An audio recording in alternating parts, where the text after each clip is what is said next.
You know, disasters, whether they're natural or man-caused, they can happen anywhere and at any time. But who are you going to call if your team is not properly equipped or trained to handle the disaster at hand? Hi, I'm Grant Coffey, and this is FLIR Primed. Today, we're calling in the cavalry.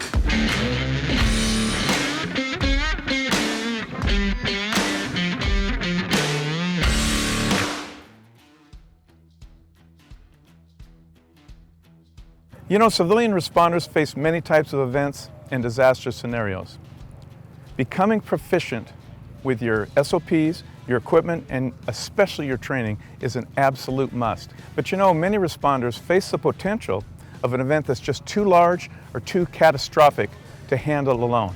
If you remember in episode 16 of FLIR Primed, we talked about calling in the cavalry, but more importantly, knowing when to make that call. And your CST, or Civil Support Team, is one of the best calls you can make. So the Civil Support Teams are a 24/7 federal resource that can assist first responders in the field.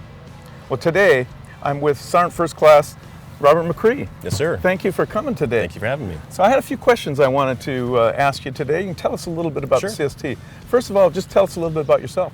I've been with the Civil Support Team for about 10 years. Before that, I was an infantryman with the 2162 Infantry, and I'm a proud father and been married for 20 years, so I've been around for a long time. So let's start with a couple of simple questions so they know a little bit more about what CSTs are all about. So how many CSTs are in the United States, and what's the number of personnel and types of equipment on the team? There's 57 teams nationwide. There's one in every state, plus one in each territory. There are 22 members on each team that are full-time active Guard reservists, a mix of Air National Guard and Army National Guard. We carry a lot of very specific CBRNE equipment that is some what we call green gear that the big Army has, and some we call white gear or common off-the-shelf equipment. And a broad spectrum of everything for detection. So these personnel that are on all of these teams, what is the standard skill set that's important to have as a member? Really, it's all about being a good team player. You like to say we can teach a monkey to swing a meter, and there's a lot of truth in that, but being professional and being a good teammate, learning to navigate kind of a difficult rank structure is all really important skill sets. So if I called the CST today, I was overwhelmed. What's a response time typically on an average call? If it's Monday through Friday, normal business hours, we're typically out the door within 90 minutes, and the majority of our partners, about a 2-hour maximum response time. So I assume you use the ICS system, and for our viewers, what are the types of sections that you would have that you would plug in for skill sets? And just give us an idea a little bit about what kind of specialized equipment you have. Typically we would fall underneath an operations branch if we're actually going to a large scale scene. And with that we have a communication section, we have a decontamination section, a medical section, our operations section, which does all the planning procedures piece. And then the big piece of us is the survey team. They're the ones that go down range and do all the big work. And then on the back side of that is our analytical laboratory. And you guys are National Guards or military, but what differentiates you from normal military units with respect to CBRN? Can you explain that a little bit? So a traditional CBRN unit, and a big Army as we like to call it, has a wartime fighting mission, right? Their primary job is to go into foreign countries and respond to CBRNE agents, right? For us, it's all homegrown stuff, right? So we're working with our hazmat teams on TICs and TIMs, with the FBI on post-blast explosives, just all kinds of just the CBRNE stuff you'd expect to see on a typical call in America, I guess. Okay, so TICs and TIMs, toxic chemicals, industrial materials and chemicals, that's very important. So what's your role and how do you integrate and work with the civilian responders? When we're notified for call and we arrive on scene, the first thing we do is link up with the incident commander, find out exactly what it is they need from us. Sometimes it's as simple as just taking one sample, and sometimes it's as complicated as going downrange and rescuing people, right? It's very, very broad, I guess. Give our viewers a typical response that you've been on in the past, whether it was a natural call or a hazmat call. Give us an example of a real life one that you've been on. So we work a lot of times with the FBI.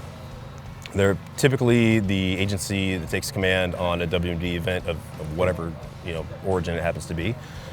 We've done several calls where we go and help them with post-blast explosives, right? So they'll bring stuff to our lab, and then we analyze and tell them what the makeup was. And of course, at some point, they send those results off and the samples off to their national labs. What percent are terrorism types events versus man-caused or natural events? Do you do natural events like, can you do hurricanes or storms or earthquakes or fires, assist in that capacity? Roughly 50% of our stuff would fall into that terrorism category. And I mean that very broadly. It might be a person making homemade explosives in their garage with the intent to hurt other people, or it could be that, traditional like terrorist sort of agency thing, right? But we don't really see a lot of that. So about 50-50, I guess, is what it comes down to. Have you had an incident in Oregon yet with a hazmat team, a state hazmat team, that's been on something non-terrorism like a transportation incident or an orphan source or anything like that? I'll have to guess on the date, but roughly 2007, there was a semi-truck coming over the pass from eastern Oregon that rolled over and spilled some radioactive material on the ground. We sent our guys out to do a radiation survey and make sure that there was no contamination leaked around. And that was outside of La Grande. I remember that one because I was working that day. And they also work with our RAD Protective Services, which is another state and federal organization that works seamlessly with these guys and the hazmat teams. So why don't you let our viewers know a little bit, maybe would you have a couple tips or suggestions about how they can either work with you or better familiarize themselves with what you guys do? In Oregon, we've kind of developed an outreach program where we get out to each corner of our state now and talk to all of our agency partners. And I would say if you want to have the assets of the civil support team, the biggest thing you can do is just contact them, let them know what you want for training, let them know that you have a need, and they'll be happy to fulfill that for you. Really, Okay. It's just that simple. So in my experience, and I've worked with these guys for well over 12 years, they're awesome. Just as a couple gems for the audience, what are a few tips to the business community or just average first responders that you could help them, that you've learned in your experience for just safety, general things that they could do to help themselves stay safe? Certainly. My favorite is the rule of thumb. If you can see the incident and cover it with your thumb, you're far enough away. If you're any closer than that, you're probably too close. The second thing is keep your head in a bubble, right?